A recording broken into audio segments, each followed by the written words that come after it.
It's that time of year again when your employers are sending out their annual benefits for your review. How do you know which plan is right for you? So, Derek Mazzarella with Gateway Financial Partners. Today, we're going to talk about what is the best plan for you, and specifically the medical plan. And we're going to look at how do you go about making the correct choice.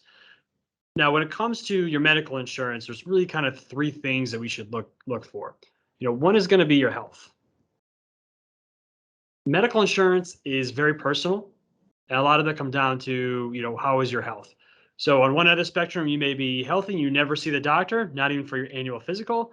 On the other end of the spectrum, you're in and out of hospitals all the time. So the things you really want to look at when it comes to the health plan are, your things like, hospital stays, which are big, but also are you taking prescriptions?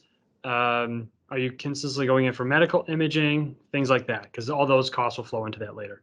Two is taxes. What's your tax bracket? Some components of the plan are tax deductible, some are not. So it's important to know how that factors in. And then three, we need to look at what is the medical plan design? So what's your out-of-pocket expense compared to what you're paying in premium? So those are the three core things we need to look at. Now, luckily, I had a client ask me this year to help her review her benefits, and she's let me kind of use her numbers as a proxy to help maybe color how you should go about picking a medical plan. The first thing you really want to understand about your medical plan is what's your annual deductible.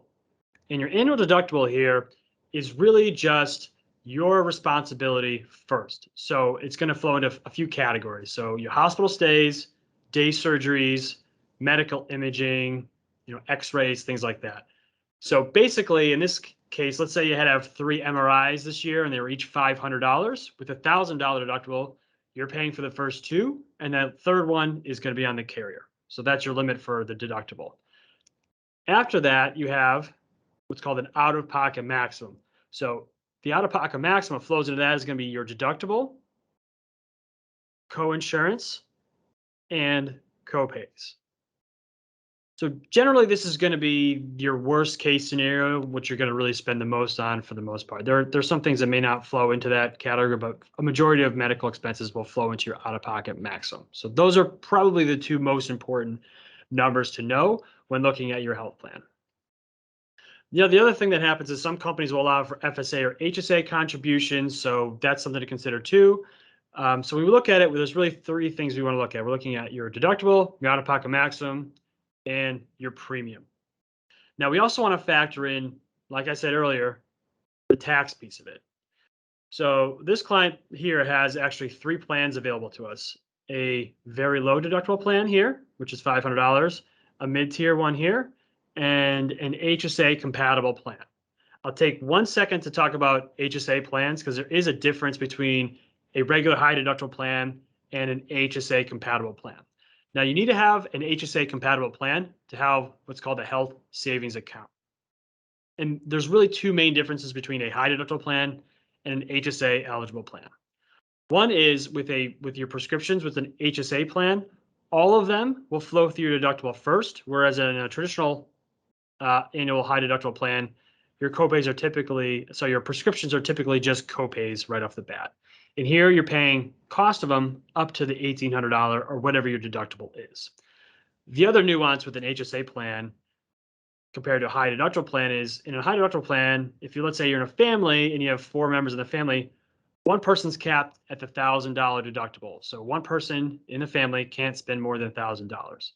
With the high deductible plan or the HSA plan, one person can actually incur all of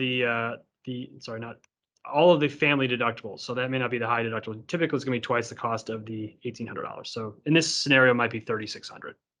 So just keep that in mind when you're determining whether an HSA makes sense for you or not. There are 2 pretty major differences between an HSA plan and a high deductible plan.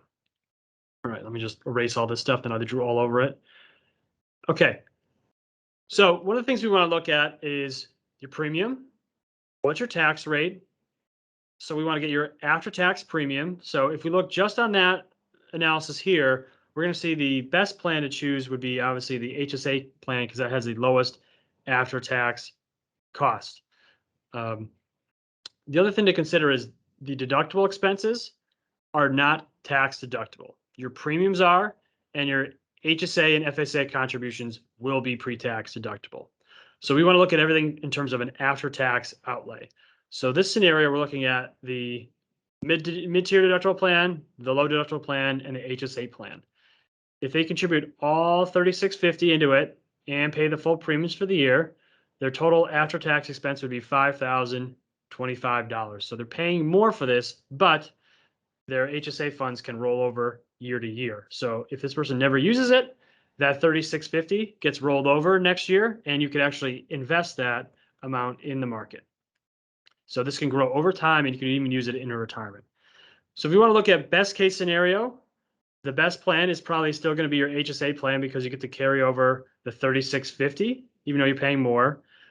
Worst case scenario, believe it or not, is actually probably better with the HSA because you have the ability to use your funds to pay for the out-of-pocket expenses. So what you really want to look at is what's your tax rate, what's your after-tax premium, and then kind of what's your exposure. If you find that you're constantly going to the hospital, you may want to look at maybe this low tier deductible plan is going to be the most sense after all is said and done if you do use the most. So you really want to look at a few factors. Like I said, your personal history, your tax rate, and the benefit design. You want to try and align those three things up with what the plans are available to you. So if there are any other questions, please feel free to reach out. Derek Mazzarella here with Gateway Financial Partners.